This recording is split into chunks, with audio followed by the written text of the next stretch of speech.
Assalamualaikum warahmatullahi wabarakatuh. Hai saya Kovan, selamat datang di Asata, Asa Abyakta Talking Room. Sebelumnya, perkenalkan saya Desita Yunamira yang merupakan mahasiswi dari program studi Psikologi Universitas Muhammadiyah Pontianak Angkatan 2023. Pada hari ini, saya akan menjadi host pada podcast episode 4 kita pada hari ini. Pertama-tama, aku mau tanya nih, pernah nggak sih Psychovan melihat atau ketemu sama seseorang di sekitar Psychovan yang overconfidence? Selalu butuh perhatian, merasa dirinya paling hebat, bahkan sering merendahkan orang lain. Atau mungkin Psychovan merasa hal tersebut ada pada diri sendiri. Hal tersebut biasa kita kenal dengan sebutan narsistik. Kalau Psychovan bertanya-tanya nih, sebenarnya apa sih yang terjadi atau yang dialami orang dengan tingkat kepercayaan diri yang tinggi? Nah, pada podcast episode 4 ini cocok nih buat kita belajar bersama-sama mengenal yang namanya Narcissistic Personality Disorder atau gangguan kepribadian narsistik. Tapi di sini aku nggak sendirian nih. Kita bakal ditemani sama Bu Agnes Wijaya yang merupakan seorang psikolog di Kota Pontianak yang akan menjadi narasumber pada podcast kita hari ini. Halo Ibu, apa kabar? Halo Desi, panggilnya Desi ya? Deswita. Deswita, oke. Iya. Halo Deswita, apa kabar? Baik juga Bu. Oke, aku juga baik. Puji Tuhan sehat. Oke, saya Kova. Di episode 4 kali ini, saya dan Bu Agnes akan ngobrol bareng seputar Narcissistic Personality Disorder atau yang sering disingkat dengan NPD. Dengan tema Let's Know About NPD alias Ayo Cari Tahu Mengenai NPD. Jadi, pastikan kalian simak sampai akhir ya. Oke Bu, berhadapan dengan seorang pengidap NPD bukanlah hal yang mudah. Seperti menikah dengan pengidap gangguan ini dapat saja merujuk pada perceraian. Seperti yang dialami oleh rumah tangga Firgaun dan Inara Rusli yang kandas akibat perselingkuhan yang dilakukan oleh Firgaun. Beberapa bukti perselingkuhan yang Inara unggah dalam akun media sosialnya sempat menyinggung juga adanya keterlibatan gangguan mental NPD. Ini dengan kasus perselingkuhan mantan suaminya. Mengupas lebih dalam mengenai narcissistic personality disorder tadi, dalam pandangan psikologi nih Bu, apa sih sebenarnya yang dimaksud dari gangguan kepribadian narsistik ini dan latar belakang atau faktor penyebab yang memicu seseorang sehingga mengalami dan memiliki gangguan kepribadian ini? Oke, jadi NPD ini adalah suatu kondisi kesehatan mental ya, yang masuk dalam gangguan mental yang ditandai itu terdiri atas dua aspek ya, satu aspek intrapersonal, jadi secara internal, dan aspek yang interpersonal. Intrapersonal ini ditandai dengan seseorang dengan NPD ini punya perasaan kepentingan diri yang sangat amat tinggi, bahkan saking tingginya itu nggak masuk di akal gitu. Jadi gampangnya kayak aku nih penting banget gitu ya, paling penting tuh aku, perasaanku gitu ya, kemudian pencapaianku, kemudian pengalamanku gitu ya, kemampuanku, jadi yang lain tuh nggak sepenting aku. Itu secara intrapersonal gitu ya. Makanya tadi kalau sempat kamu sebut juga Deswita bahwa misalnya mereka kemudian PD-nya tuh tinggi banget gitu. Tapi tidak hanya sekedar percaya diri aja gitu. Mereka punya keyakinan juga gitu bahwa memang yang paling penting di dunia ini gitu tuh dia. Orang ini, aku gitu. Itu kalau secara intrapersonal. Kalau secara interpersonal gitu ya, ini ditandai dengan kemudian ada keyakinan gitu ya bahwa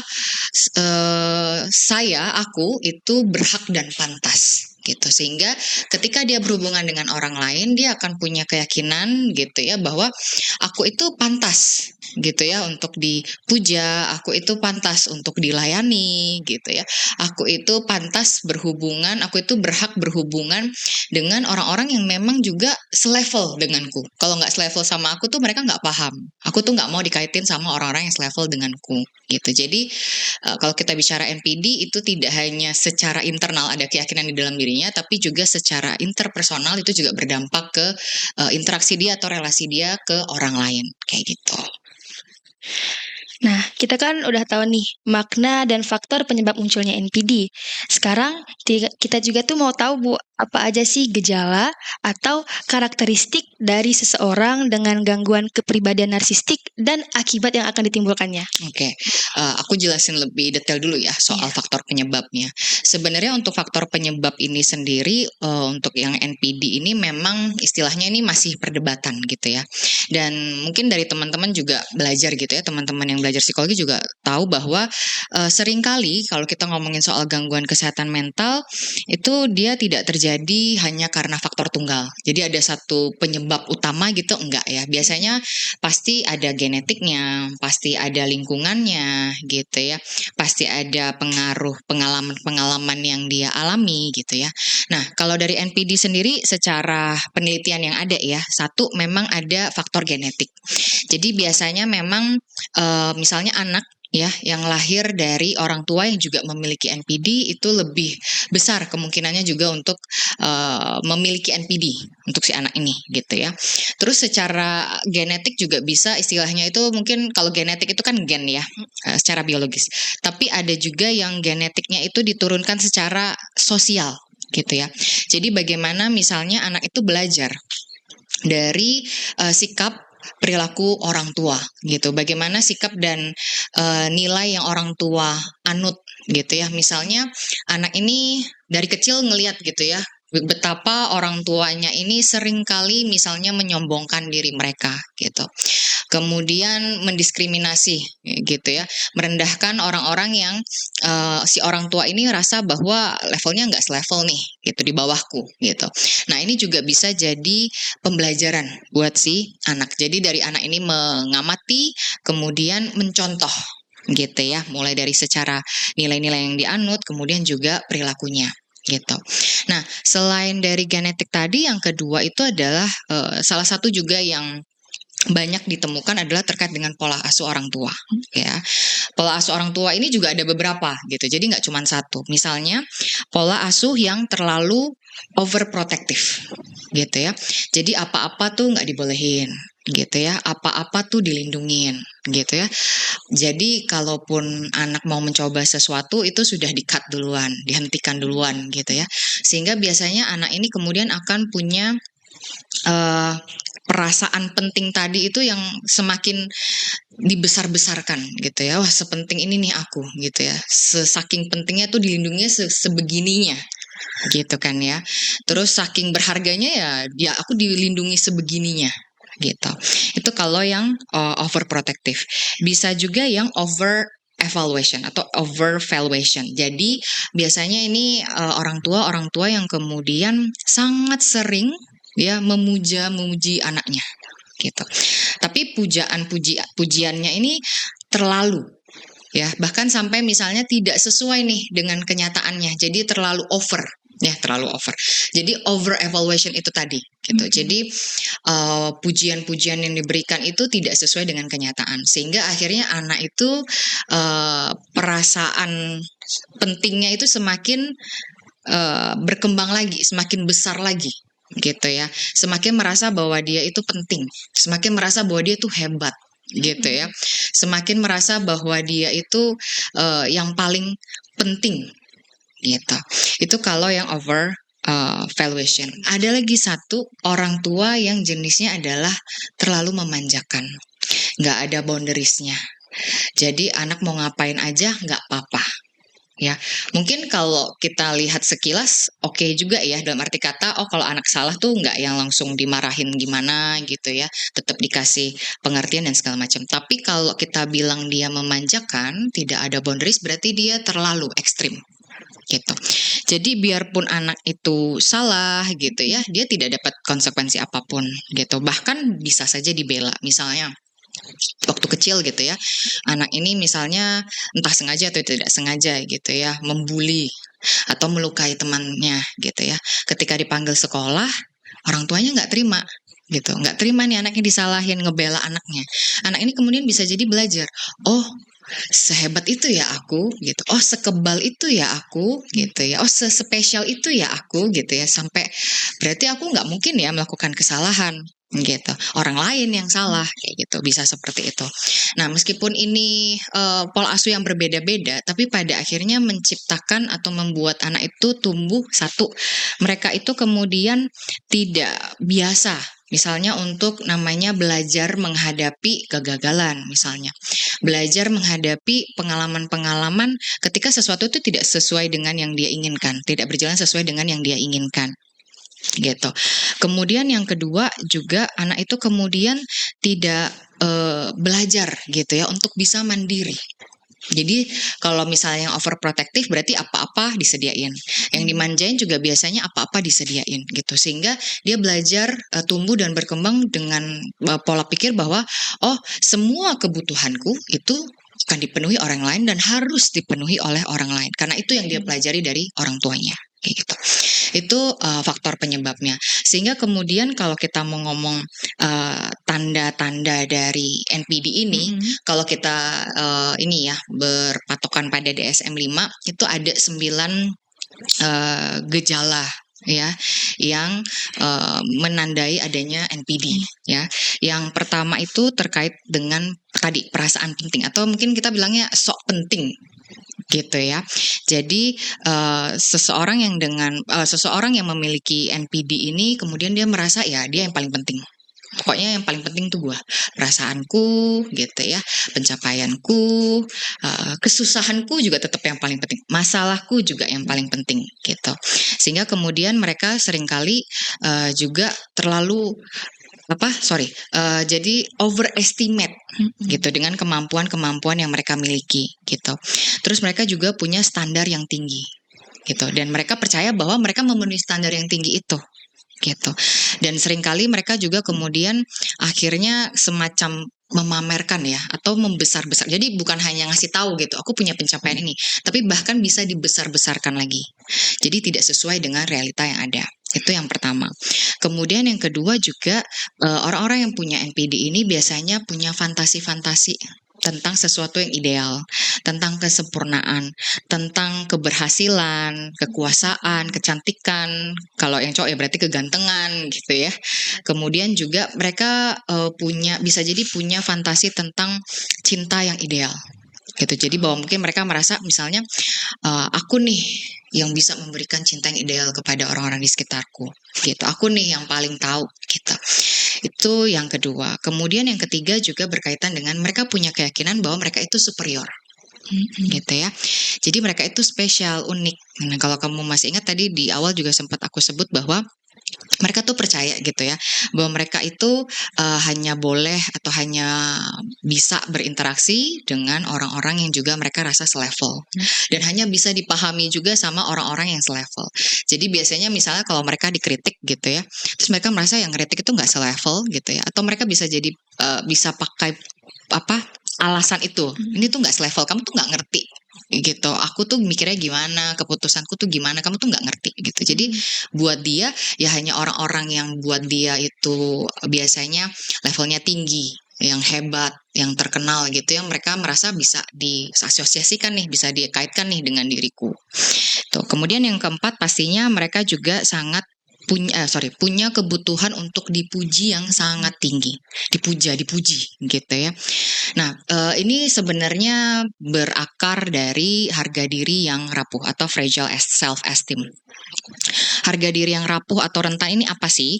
Jadi mereka yang punya harga diri yang rentan, mereka tuh kelihatannya tuh kayaknya percaya diri banget gitu kan. Mereka kayaknya berani tampil banget gitu. Tapi sebenarnya satu, mereka ini harga dirinya itu sangat situasional. Kalau mereka berhasil, harga dirinya naik. Kalau mereka gagal, harga dirinya ya terjun bebas gitu ya. Kemudian sangat bergantung pada feedback orang lain. Kalau feedback orang lain tuh sesuai dengan yang dia harapkan, dia kan selalu memikirkan bahwa dia paling hebat ya. Jadi dia berharap ya feedback orang lain ya oke gitu buat dia, hebat gitu. Dia memang yang terbaik gitu ya. Ketika dia dapat feedback yang bertolak belakang, misalnya dia dikritik, misalnya dia dikasih masukan gitu ya. Nah, dia kemudian harga dirinya juga turun. Gitu. Sehingga rapuh. Jadi naik turunnya tuh sangat situasional, bisa berubah-berubah. Kalau harga dirinya nggak rapuh gitu ya, dia cenderung akan menetap. Dia tidak terlalu bergantung pada penilaian orang lain karena dia tahu harga dirinya tuh apa sih gitu, nilai dirinya tuh apa sih gitu. Kalau yang fragile self esteem ini ya berdasarkan apa kata orang, berdasarkan situasinya gitu. Dan kalau punya fragile self esteem ini juga dia pasti butuh validasi eksternal. Dia hanya akan merasa harga dirinya itu tinggi ketika orang lain juga mengakui itu. Emang kamu pintar, emang kamu hebat, emang kamu cantik, emang kamu ganteng, dan seterusnya gitu. Nah, selain itu juga mereka akan marah. Mereka akan nggak terima gitu kalau mereka dikritik atau dikasih masukan gitu ya. Nah, selanjutnya juga mereka merasa berhak, merasa pantes gitu untuk diperlakukan tadi secara spesial gitu. Jadi mereka merasa mereka punya self worth gitu ya, merasa pantas tuh yang setinggi-tingginya gitu. Jadi mereka berharap gitu ya, menuntut bahkan bukan hanya berharap bahwa orang-orang itu juga akan dalam tanda kutip ya melayani mereka dengan baik gitu, akan ngasih mereka ini perlakuan-perlakuan khusus. Misalnya kita biasa kalau ke kafe atau ke resto bisa aja ada waiting list ya. Nah, orang yang NPD ini dia nggak bakal terima di waiting list. Dia punya kepercayaan bahwa harusnya aku nggak masuk waiting list, aku harusnya bisa langsung masuk aja gitu. Atau misalnya dia ngantri mungkin di kasir gitu ya, atau di mana lagi misalnya mungkin di wahana bermain misalnya gitu ya, dia tuh udah berharap dan menuntut harusnya dia dapat perlakuan khusus, nggak sama nih sama dengan orang-orang lain yang nunggu gitu. Dan kalau dia nggak dapat perlakuan khusus itu ya dia akan marah gitu, dia nggak terima gitu.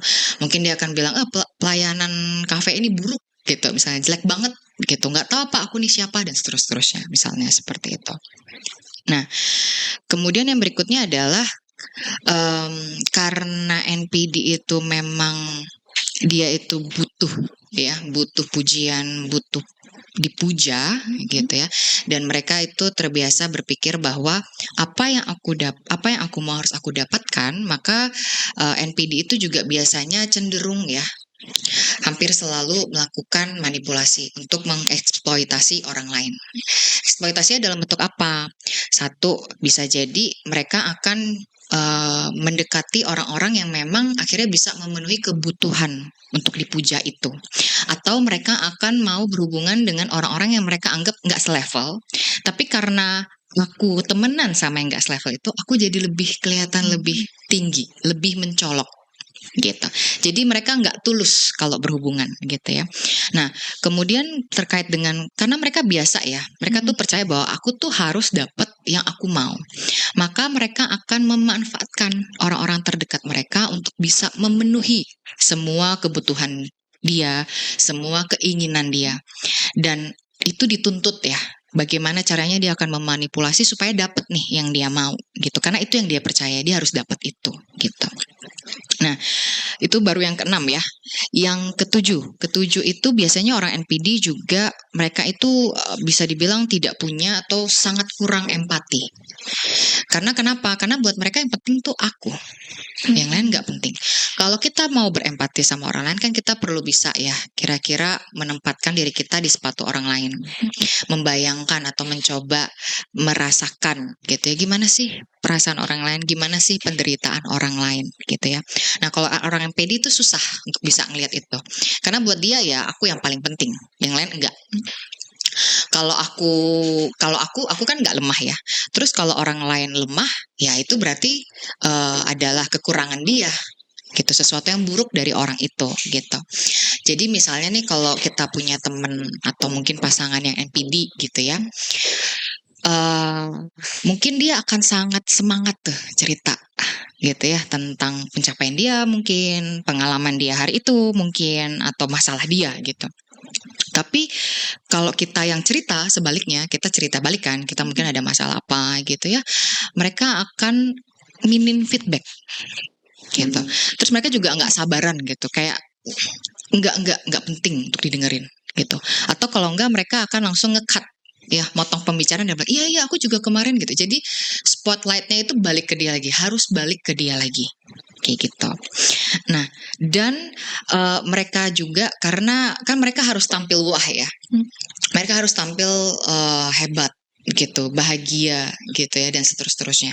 Jadi sangat mungkin juga mereka akan mengatakan hal-hal yang menyakitkan untuk orang lain gitu. Misalnya anggap deh orang MPD ini punya mantan gitu. Dan dia juga sekarang udah punya pacar, dia udah punya pacar juga gitu. Nah, karena dia dulu nggak terima gitu kan ya, diputusin mantannya, dan mantannya juga mungkin kan ketika berhubungan dengan dia yang NPD ini kan juga naik turunnya luar biasa gitu ya. Dan ketika ketemu lagi dia bisa dengan gamblang gitu, dengan santai aja bilang bahwa aku tuh sekarang bahagia banget loh sama pacarku yang sekarang gitu. Memang sengaja untuk menyakiti si mantannya itu, misalnya seperti itu. Nah, terus yang berikutnya juga seringkali menunjukkan sikap iri. Ya, bisa dua arah. Jadi satu, iri sama orang lain, ya dia iri dengan pencapaian-pencapaian orang lain, sehingga kemudian biasanya mereka juga punya kecenderungan untuk kemudian satu, merendahkan orang lain gitu ya, meremehkan orang lain gitu, supaya dia nggak merasa terancam nih dengan pencapaian-pencapaian orang lain gitu. Kemudian yang keduanya juga dia akan merasa orang lain itu iri sama dia. Jadi bukan hanya dia yang iri sama orang, tapi orang lain juga iri sama dia.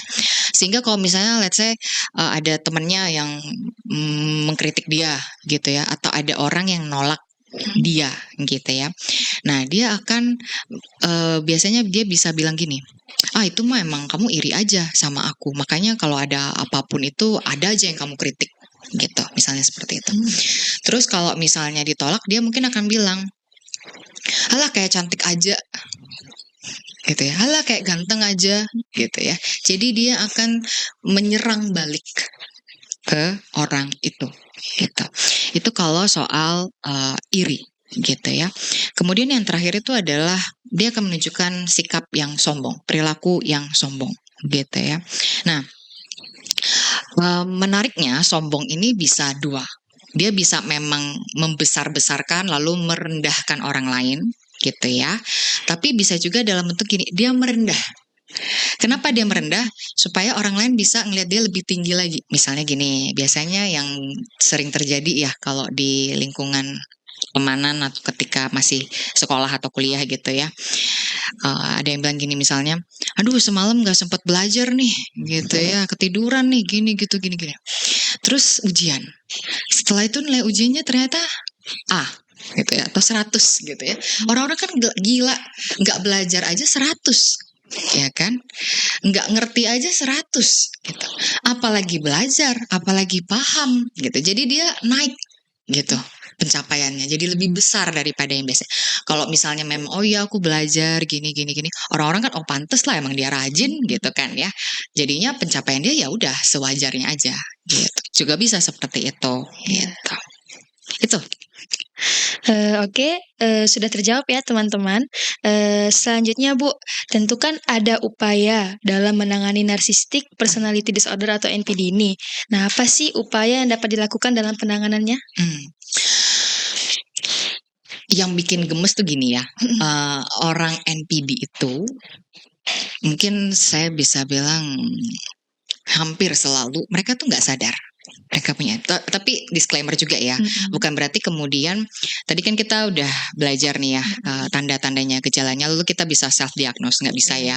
Atau kita bisa seenaknya bilang wah kamu pasti NPD nih, wah pacarku nih kayaknya NPD nih, dan seterusnya. Tidak semudah itu gitu ya. Tetapi kalau memang gitu ya, misalnya kamu punya pasangan atau teman atau keluarga yang kamu curigai NPD gitu ya, ini dari orang lain dulu ya.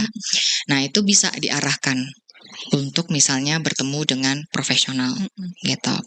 Nah kita balik ke orang NPD-nya sendiri, kan cara mengatasinya ya. Nah tadi gemesnya orang NPD ini biasa nggak sadar, karena buat mereka nggak ada yang salah dengan mereka. Ya, kenyataan buat mereka itu ya yang sesuai dengan keyakinan-keyakinannya itu gitu. Tapi kan yang menderita tuh orang-orang yang berinteraksi, yang bersosialisasi sama dia gitu. Jadi biasanya orang-orang dengan NPD ini akan nyari bantuan, misalnya anggap deh ke psikolog atau ke psikiater, justru ketika mereka mengalami komplikasi dari NPD ini. Jadi misalnya kan NPD ya, berhubungan dengan orang NPD itu kan nggak mudah. Sehingga misalnya sangat besar kemungkinan dia akan mengalami kegagalan dalam hubungan. Sangat besar kemungkinan dia akan dijauhi oleh orang-orang. Lalu biasanya mereka akan merasa kesepian, depresi. Jadi biasanya mereka akan datang ke profesional kalau mereka punya keluhan-keluhan depresi. Tapi nanti biasanya setelah konseling, diakses lebih dalam lagi baru ada NPD juga ternyata. Berawalnya dari NPD toh gitu ya. Nah, atau kalau enggak datangnya karena kecemasan. Kenapa kok bisa cemas gitu? Karena kan dia sulit ya menerima kegagalan, dia sulit menerima penolakan. Sementara kegagalan, penolakan itu adalah bagian dari hidup. Siapa sih yang nggak pernah ditolak gitu kan dalam hal apapun ya? Siapa sih yang nggak pernah gagal dalam hal apapun gitu ya? Jadi ketika dia mengalami realita, loh kok aku gagal ya? Padahal harusnya kan aku nggak gagal nih. Gitu. Loh, kok aku ditolak ya? Padahal kan harusnya aku tuh disukai, diterima gitu ya. Nah, pengalaman-pengalaman ini bisa buat dia cemas. Nah, ketika dia cemas ini biasanya baru cari psikolog. Atau biasanya juga bisa jadi komplikasinya atau apa itu namanya kalau di DSM, komorbid. Dia bisa jadi komorbid juga dengan biasanya antisosial. Kenapa? Karena gini, NPD itu kan satu, dia marah, dia nggak bisa terima kalau dia dikritik, gitu ya. Dia nggak bisa terima kalau dia ditolak, dia nggak bisa terima kalau dia tidak diperlakukan istimewa. Ketika dia menghadapi situasi-situasi itu atau orang-orang yang mengkritik dia, gitu ya, marahnya itu bisa berkembang atau berubah jadi agresi fisik, sehingga bisa saja dia melukai orang lain, gitu ya. Bahkan bisa jadi menghilangkan nyawa. Gitu sehingga jatuhnya jadi antisosial juga. Kenapa juga ke antisosial? Karena dia juga kurang empati. Ya, kalau kita antisosial, gangguan antisosial ini kan psikopat ya, lebih umumnya kita pahami. Itu kan mereka juga kurang empati. Sehingga kemudian melukai orang lain atau menyakiti orang lain atau menghilangkan nyawa orang lain tuh ya nggak apa-apa gitu. Seperti itu. Jadi biasanya agak sulit sebenarnya ya kalau orang NPD sendiri ujuk-ujuk datang gitu, dok atau bu psikolog saya punya NPD nih, gitu. Itu sangat amat jarang. Mungkin bisa dibilang enggak ya, gitu. Tapi mungkin bisa kalau dia aware, cukup aware dengan dirinya sendiri. Dia punya self awareness, kesadaran diri yang tinggi. Atau dia punya kemampuan refleksi diri atau introspeksi diri yang tinggi juga gitu, sehingga kemudian dia memang dari waktu ke waktu selalu mengevaluasi seperti apa sih pengalaman hidup dia sehari-hari gitu ya, apa saja sih yang dia hadapi sehari-hari gitu. Nah itu mungkin kalaupun akhirnya dia datang karena NPD itu gitu ya, bisa jadi karena dia sudah dapat ultimatum dari orang-orang terdekatnya. Kalau kamu nggak ke psikolog, kalau kamu nggak ke psikiater, bubar ya kita. Nah, biasanya gitu, baru dia akan datang. Pun kadang datang tidak dengan kesadaran atau dengan pengakuan bahwa ada yang salah nih. Cuman paling datang, saya disuruh istri saya nih datang gitu, atau saya disuruh pacar saya nih, atau saya disuruh suami saya nih datang gitu. Karena gini. Tapi ketika dicek, dia nggak akan mengakui itu sebenarnya. Jadi kadang ya itu tantangan tersendiri. Tapi kalau ditanya seandai kata nih, idealnya gitu ya, orang NPD ini datang, lalu gimana cara mengatasinya? Biasanya akan pakai CBT, Cognitive Behavioral Therapy. Karena kan kalau kita ngomongin soal NPD itu banyak diawali dulu pasti dari keyakinan dia gitu ya, baru nanti ke perilaku dia, sehingga kita akan mengutak-ngatik di cara pandang dia gitu supaya perilaku dia berubah gitu. Atau biasanya yang kedua bisa juga lewat couple terapi atau family terapi. Fungsinya adalah untuk melihat seperti apa sih pola NPD itu ya yang ada di orang ini, dan kemudian bagaimana dampak negatifnya terhadap hubungan yang ada. Jadi supaya belajar hubungan yang ada itu kembali sehat lagi gitu, seperti itu. Nah, kalau misalnya tidak ke profesional gitu ya memang satu ya, orang yang NPD ini ya harus belajar self awareness, melatih self awareness dia, melatih refleksi, kemampuan refleksi dirinya gitu. Kemudian juga bisa melatih kemampuan empatinya. Nah, beberapa penelitian itu kan menemukan bahwa biasanya NPD ini terjadi lebih banyak di laki-laki daripada di perempuan. Kenapa begitu? Sebenarnya salah satunya adalah juga berkaitan sama budaya. Jadi ini juga bisa jadi faktor ya, NPD itu berkembang. Jadi kalau di budaya kita gitu ya, laki-laki itu kan memang kemudian tidak akrab ya dengan emosinya gitu ya. Mereka tuh tidak diajarin untuk peka secara emosional gitu.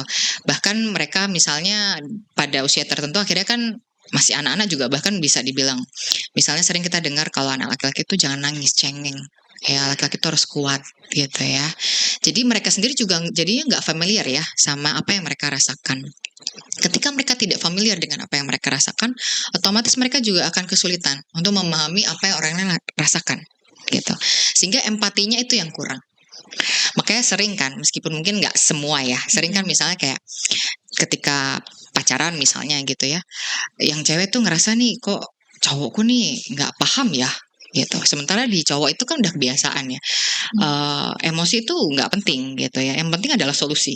Sementara ceweknya tuh pengennya dipahami dulu gitu ya, secara emosi, diterima dulu, divalidasi dulu kan kayak gitu. Nah, sementara kalau yang perempuan kita cewek-cewek ini udah istilahnya kita tuh diterima dan dibiasakan untuk peka secara emosi. Gitu. Sehingga ya kita jadi lebih bisa berempati sama orang lain gitu. Nah, ketika kita lebih bisa berempati, kemungkinan kita untuk punya NPD itu lebih kecil. Sehingga biasanya makanya laki-laki itu juga kemudian lebih sering ditemukan memiliki NPD. Terus biasanya juga gini, sebenarnya laki-laki dan perempuan tuh sama-sama dapat tuntutan ya secara sosial gitu. Tapi tuntutannya itu berbeda. Kalau perempuan itu biasanya yang jadi utama salah satunya adalah penampilan.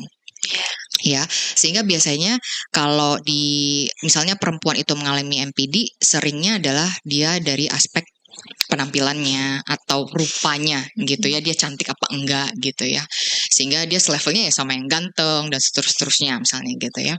Nah, sementara kalau laki-laki itu kan tuntutannya itu lebih ke pencapaian, harus berhasil gitu ya, harus jadi orang gitu, sehingga kemudian kalau biasanya yang laki-laki yang NPD, dia juga kemudian akan lebih utamanya itu pakunya tuh di situ, di pencapaiannya, dia berhasil apa enggak gitu ya. Dia disukai apa enggak, dia terkenal atau enggak gitu. Dia bisa diandalkan atau enggak, dicari di mana-mana atau enggak, kayak gitu. Jadi memang satu ya, penting juga lingkungan itu refleksi. Ya, mereka memberikan, karena mereka pasti juga memberikan kontribusi. Ya, jadi kalau mau mengatasi NPD, anggap deh gini, orangnya udah sadar nih dia NPD, gitu ya.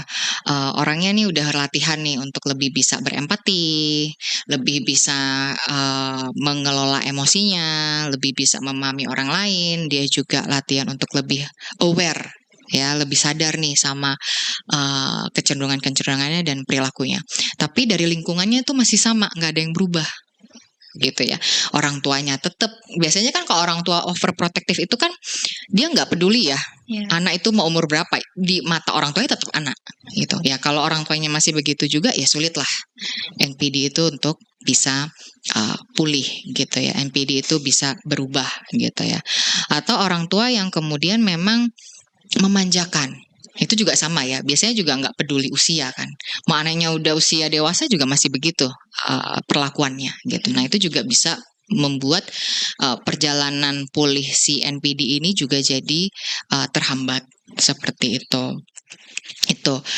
Dan kemudian juga ini ya, bisa juga dilatih dengan misalnya